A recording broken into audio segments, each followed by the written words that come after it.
Hello, my amazing students, and welcome back to Daily English. I'm Alex, and I'm so happy you're here. Hey everyone, I'm Emma.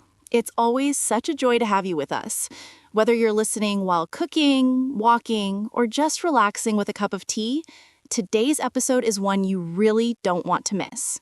Absolutely, because today we're talking about something every English learner struggles with: overthinking while speaking English. Oh yes, that moment when your brain suddenly forgets how words work.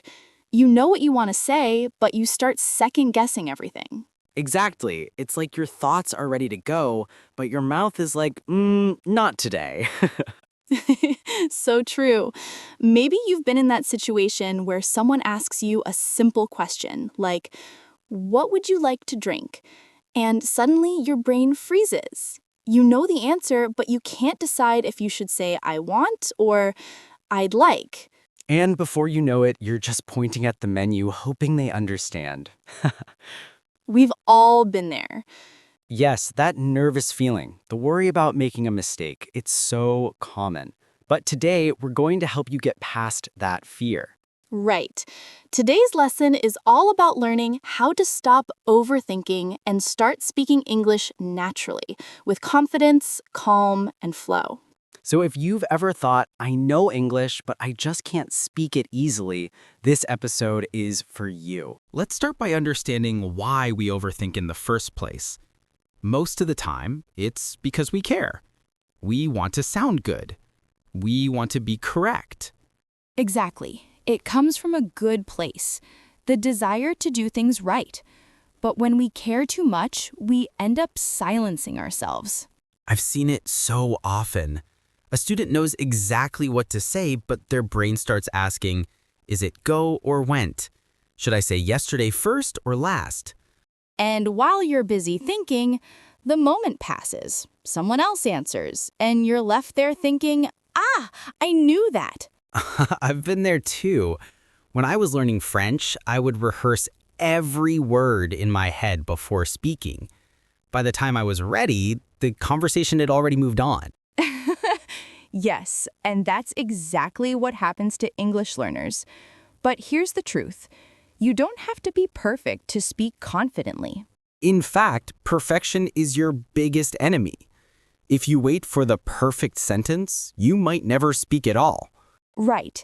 Even native speakers make mistakes all the time. They forget words, makes tenses, say and but nobody minds. Let's prove that. Listen to this. Yesterday, I went to the store, but then I forgot my wallet. Not perfect, but totally natural. Exactly. It sounds real. Now imagine saying, yesterday I went to the store. I bought apples. Grammatically correct, sure, but kind of robotic, right? Yeah, language isn't meant to sound like a textbook. It's meant to sound alive. So why do we overthink? Well, one reason is translating in your head. Yes, when you try to build English sentences from your native language structure, your brain slows down. It's like trying to run while carrying a heavy backpack. That's a great image. Let's imagine Maria from Brazil. She's in London and needs a bus ticket. The seller asks, single or return? Maria starts thinking in Portuguese, translating word by word, and ends up saying, I would like a pass of go and come back. Oh, Maria, we've all been Maria. But it's not her fault.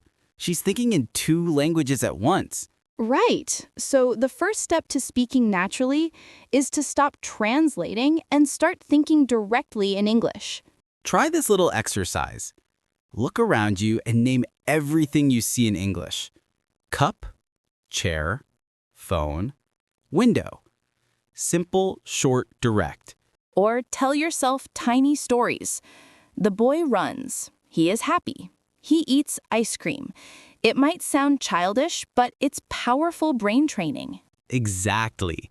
Even 5 minutes a day can make a difference. And if you forget a word, don't stop. Use a simpler one. Keep going. Over time, your brain learns to think in English, not just translate it. And that's when fluency really begins. Now, let's talk about another big trap, grammar obsession. Ah, yes.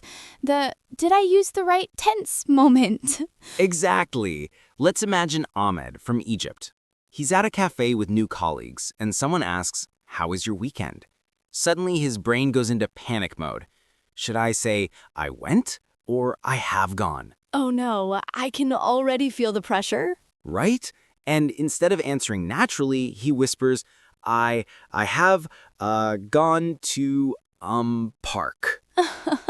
Poor Ahmed. He probably sounded so unsure. But the thing is, his coworkers didn't care about the grammar. They just wanted to talk. Exactly. The goal isn't perfection, it's communication. Yes. Ask yourself, did they understand me? If the answer is yes, then you did great. One trick I always teach my students, use little sentence starters to guide your brain, like yesterday I, next week I'll, or I have never. That's brilliant. It gives your brain structure so you can relax about the rest. And when you make a mistake, celebrate it. I love that. Every mistake means you're trying something new. You're growing. Exactly. Think of each mistake as a tiny victory, proof that you're learning. Okay, let's move to another big one. Fear of judgment. Oh, yes. The voice in your head that says, what if they laugh at my accent? I think everyone has that fear. Let me tell you a story. There's a student named Liang from China. He's in New York, standing at a pizza counter. He wants to say, 1 slice of pepperoni and 1 bottle of water, please. But then, doubt. What if my R sound is wrong? What if they laugh? Oh no, what happened? He panics, points at a random slice, and ends up with spinach pizza, which he hates. Poor Liang. But you know what's funny? The worker probably didn't even notice. Exactly. Most people don't care about your accent. They're just happy to understand you. Right. When someone speaks your language and makes mistakes, you don't laugh, you admire them. It's the same with English speakers. So true. Be kind to yourself. The fact that you're speaking another language is already amazing. Here's a tip. Talk to yourself in the mirror. Smile. Say something positive like, nice job. Keep going. It builds confidence. And surround yourself with people who are patient. Classmates, language partners, or online communities. These people are your support system. Absolutely. The truth is, most people are listening to your message, not your mistakes. Yes. So next time you feel nervous, remind yourself, my goal is to connect, not to be perfect. So let's recap everything we've learned today. Overthinking, translating, grammar obsession, and fear of judgment. These are the 4 main traps that stop you from speaking naturally. But guess what? You can break free from all of them by practicing simple habits every day. First, stop translating. Think in English by naming things around you or telling tiny stories. Second, let go of grammar perfection. Use sentence frames and focus on being understood, not perfect. Third, be kind to yourself. Mistakes are just proof that you're learning. And finally, don't fear judgment. Most people admire you for speaking a new language. So, here's your challenge for today. The next time you get the chance to speak English, just speak. Don't think too much. Don't wait for the perfect moment. Exactly. Let the words flow. Trust yourself. You'll be surprised how much more natural you sound.